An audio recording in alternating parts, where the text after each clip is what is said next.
Welcome to another Smiling Colors video. This is Smita here today showing you how you can make a book at home easily. Once you have this technique figured out, you can make a bunch of these mini notebooks at once. Today I'm making books that measure about 4.25 by 5.5 inches in size. They are called A6 size notebooks. This makes a cute journal or a notebook, and you can easily carry it around in your purse. To make a book, you'll need a glass cutting mat, some sheets of paper, a stapler, a dish towel, a bone folder, a retractable or X-Acto knife, a ruler, a sheet of cardstock. You will also need an adhesive or glue and optionally a paper trimmer. We first start with the paper. I'm using paper that I usually feed into my printer, an A4 sized paper that measures 8.5 by 11 inches. You'll need 5 sheets of paper and you'll need to cut them in the middle.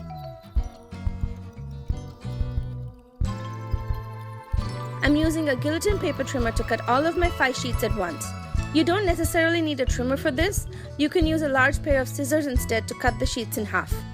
You'll need to make your cut at the 5.5 inch mark. You won't get such a straight cut if you use the scissors, but in the end we will be trimming the edges of the book, so it won't make a big difference. Okay, now we have the 2 halves. Let's stack them together, and that makes 10 sheets of paper. Fold this stack of paper into half to make our book. So our book is made of 20 sheets of paper now. In bookmaking terminology, this is called making of a signature or section. You can make bigger books by stacking many such signatures together, but that's for another day. Today, let's go ahead and crease this fold neatly using a bone folder or simply the side of your thumb. You will notice that we don't have a neat edge created here. We will need to trim that off later. Now, to hold all of the pages together, we're going to use a stapler. You need to be able to open your stapler by holding the base firmly in one hand and pulling the top of the stapler up. Staplers are often used in this position to tack papers to posts or bulletin boards. Don't mistake this for the opening of the staple tray. I'll link to the stapler model I used in the description box below. Place your kitchen towel or any scrap fabric onto your surface. Open the book with the center fold on top. Next, open up your stapler, position it to be on top of the crease, and press down. We'll add 2 staples to the center of the book today.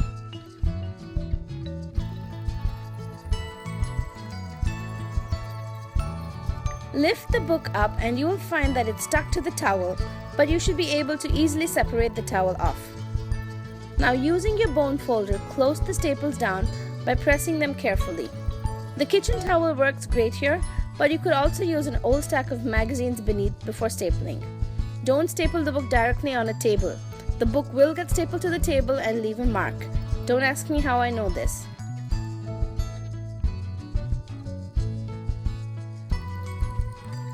Now onto our cover. Trim a piece of cardstock to measure 5.5 by 8.5 inches.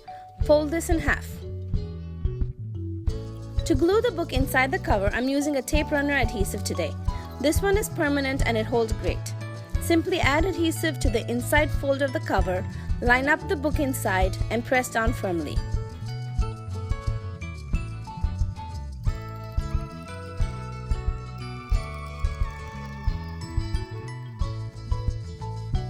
Next, align your book to the grid lines of the cutting mat. Place a ruler on top of the book towards the edge. Press down firmly on the ruler with one hand, and then using a retractable knife in the other hand, go back and forth along the ruler multiple times to cut off the excess paper and create a smooth, uniform book edge.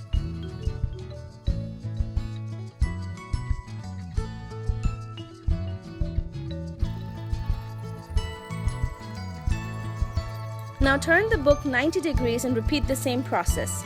You may not always need to trim the top and bottom edges of the book. I love how neat the edges become after cutting them so. The notebook looks really perfect and almost store-bought literally. I made a whole set of these notebooks in my previous video, and I show 6 fun ways to decorate the covers. Make sure you check out that video by clicking on the little eye on the top right-hand corner here. Now, a few tips that I learned while making these books. A glass cutting mat is great to have. While trimming the edges off of the book, we repeatedly cut the same line, and this will ruin your table otherwise.